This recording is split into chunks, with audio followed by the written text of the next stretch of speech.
Hello, yes, I'm back. Normal service is resumed. Back with a match review of our game on Friday night, where it finished Sunderland 2, Leeds 2. I know it's super late, but I'm still going to do it anyway, just to give you my thoughts on the game. That to me felt like a win. I did say in the preview video that I felt this would be our toughest test of the season, and it proved that we Leeds look a really, really good side. You know, they dominate the ball.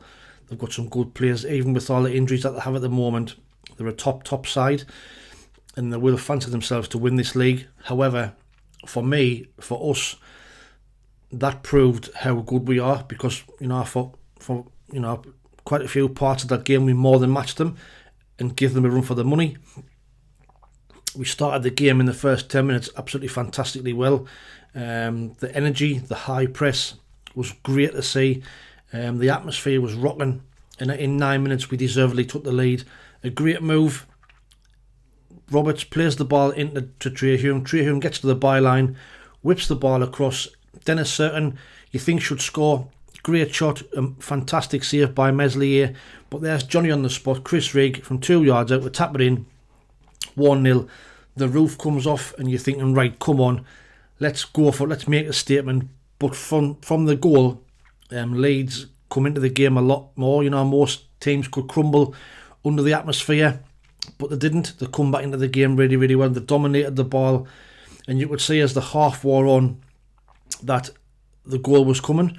And on 22 minutes, the goal did come. Willie Nonto, who I thought was really good for them all night, he's a thorn in the side. He's strong, he's pacey, he can carry the ball, and I thought he was really good for them all night.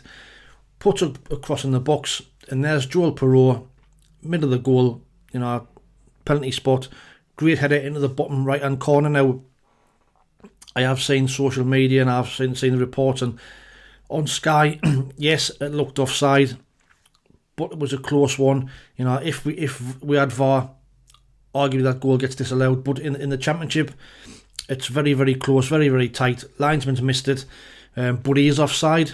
However, sometimes you get them, sometimes you don't, and it's 1-1.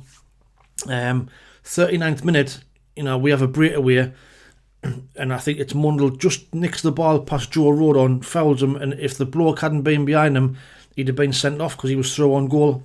But it's a yellow card for Rodon. Half time, it's 1-1.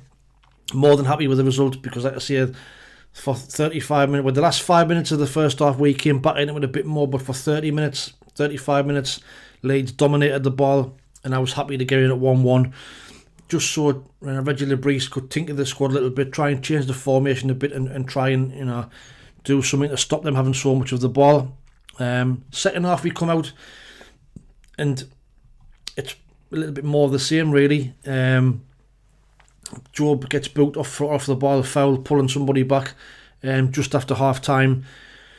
And then 56 minutes, now again, this is a little bit of controversial. Is it a foul? Does Mundell foul Joe Rodon? It's a tight one. It's one of them where if it goes against you, it's not a foul. If you get it, it is a foul.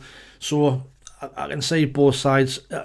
It's a really, really tight call, but you can't blame that for the goal, because there's a lot happens between where the ball is in their left hand side corner flag. There's a lot can happen. They've got to go to the pitch and score. Exactly what they did.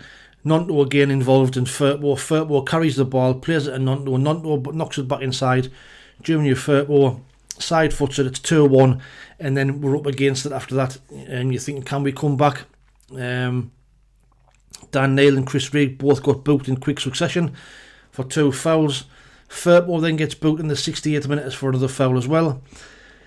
Now, one thing about Regis Lebris that I'm a little bit frustrated at is substitutions. I've mentioned this before in my previous videos, that for me, he leaves it far too late. We're getting beat 2-1, we're at home, 73 minutes before we make a substitution. I didn't get it.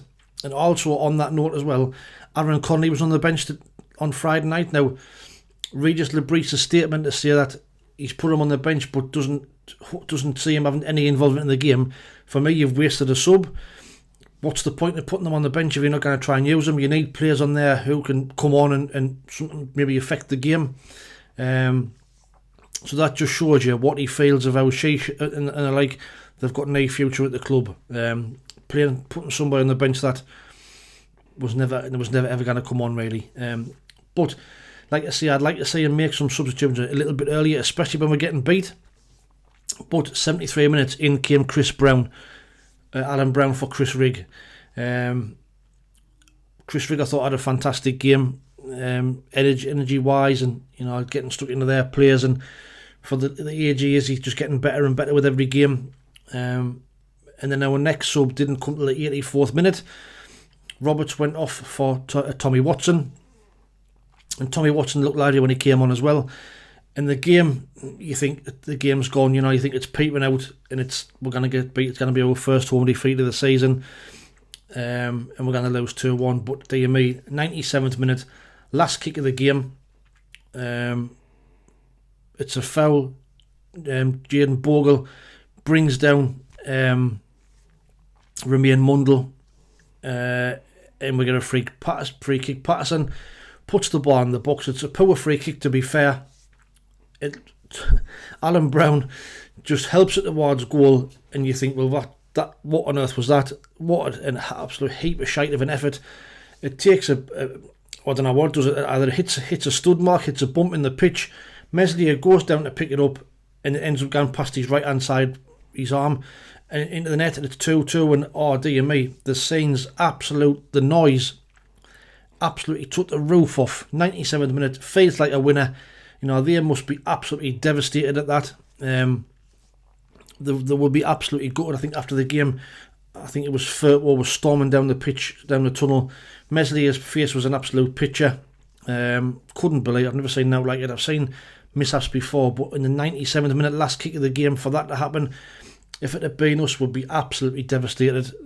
But like I say, a 2-2 draw against a team who I think will be at the top of the table come the end of the season. I think, based on what I saw there, they're a fantastic side. When they get the injuries back as well, the likes of Ampadu, they've got Gruev, they've got Daniel James, all them injured, for them to come back on the side, and they'll have a really good season. So to take a point off them, but like I say, I was more impressed with us, how we matched them for large parts of the game against a team who were fancy to get promoted. So for me, it's a win-win.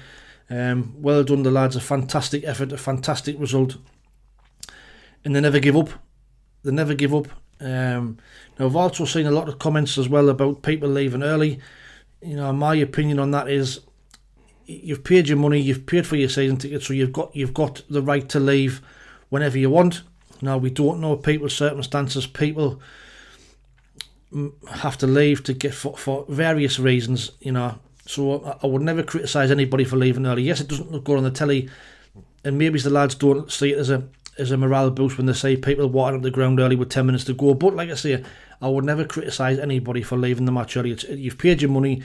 It's your right to do whatever you like. But let me know what your thoughts are in the comments below. Man of the match for us.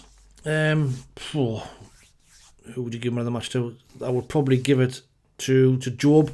I thought Job again was absolutely fantastic. I thought his energy, arguably could have had 2 or 3 goals. If had his shooting boots on, he was picking up pockets of space.